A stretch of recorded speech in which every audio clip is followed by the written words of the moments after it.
देवीलाल द्वारा लिखित भौमधनी भील पुस्तक का पहला अध्याय पढ़ते हैं। अध्याय प्रथम। धरती पर मानव उत्पत्ति में भील। गिरी मेरू हूँ गड़ो गुड़कियो टुकड़ा होया तीन, एक शिव दूजी शक्ति तीजो भौमधनी भील। मानवों की उत्पत्ति के बारे में ग्राम चौमू, जिला जोधपुर, राजस्थान के संत भौमदास जी भील ने आज से 100 साल पहले यह बात बिल्कुल सही और सत्य कही थी। भील आदि सृष्टि के मानव हैं और संसार में सबसे पहले उत्पन्न हुए मानवों के वंशज हैं, जो भगवान शिव और स्वयं शक्ति से उत्पन्न हुए थे और इस भूमि के अधिपति या मालिक बने थे। आज के वैज्ञानिक, ऐतिहासिक एवं नृतत्व विज्ञान के अन्वेषणों से भी यही बात सत्य सिद्ध होती है। इस धरती पर 2-3 लाख वर्ष पूर्व जो सबसे प्रथम विकसित मानव उत्पन्न हुए थे, वे निग्रिटो, हबशी नुमा प्रजाति या प्रोटोऑस्ट्रोलॉइड्स अर्थात आदि निषाद प्रजाति के थे।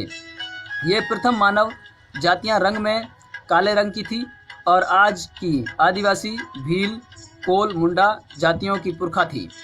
अभी हाल ही की विज्ञान की खोजों में डीएनए के आधार पर वैज्ञानिकों ने यह पता लगाया है कि सारी दुनिया के मानवों की माता काले रंग की थी।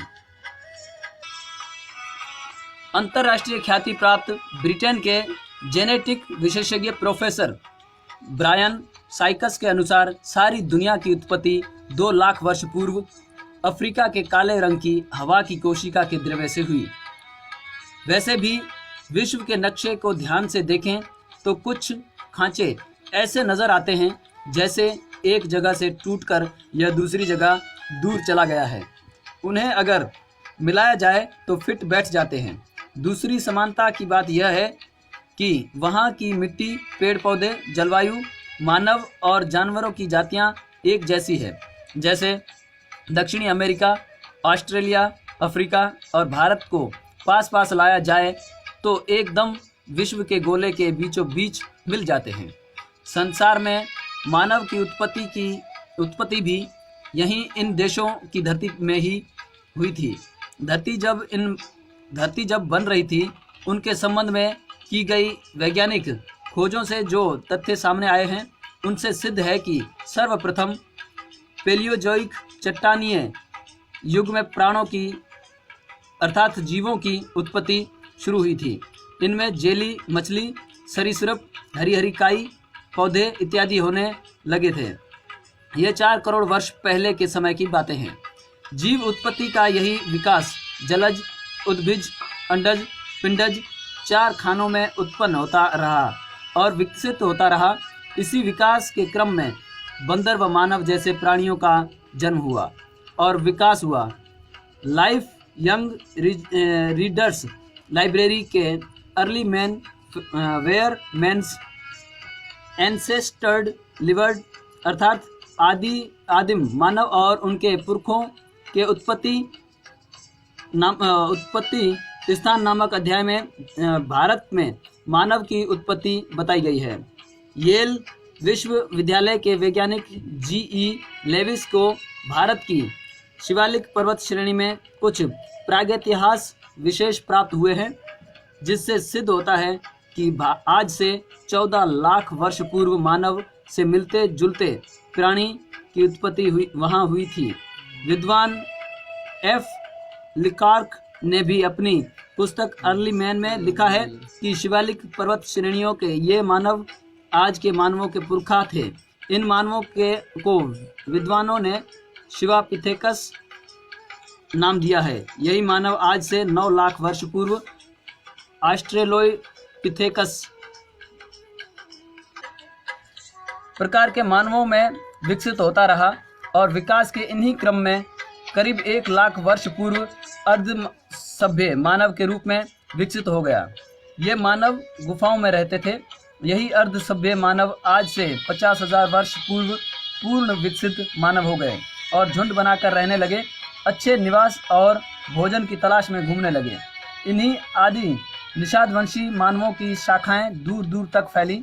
Burma, Malaya, Malaysia, Australia, Marshall द्वीपों, बिस्मार्क द्वीप समूहों, Polynesia, Samoa, Tahiti, New Zealand, Hawaii, Easter द्वीपों तक इन मानवों के समूह फैल गए। बलोचिस्तान, अफगानिस्तान, इराक, मिस्र और दक्षिणी यूनान तक में लोग फैले।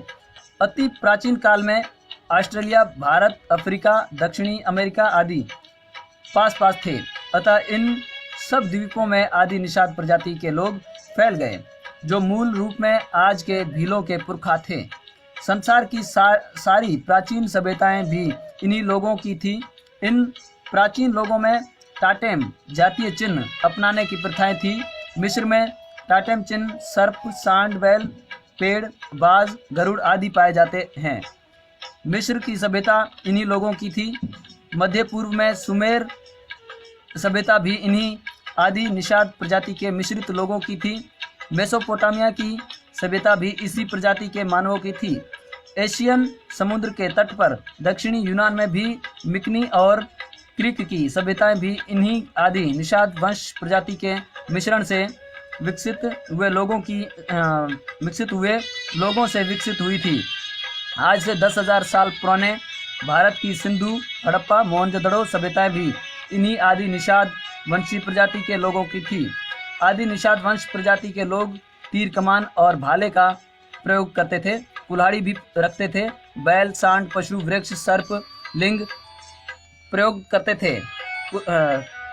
लिंग और देवी की मूर्तियां तथा चांद, सूरज आदि के चिन्ह इन सभी सभ्यताओं में एक समान रूप से पाए जाते हैं। पूर्वी यूरोप और मध्य एशिया के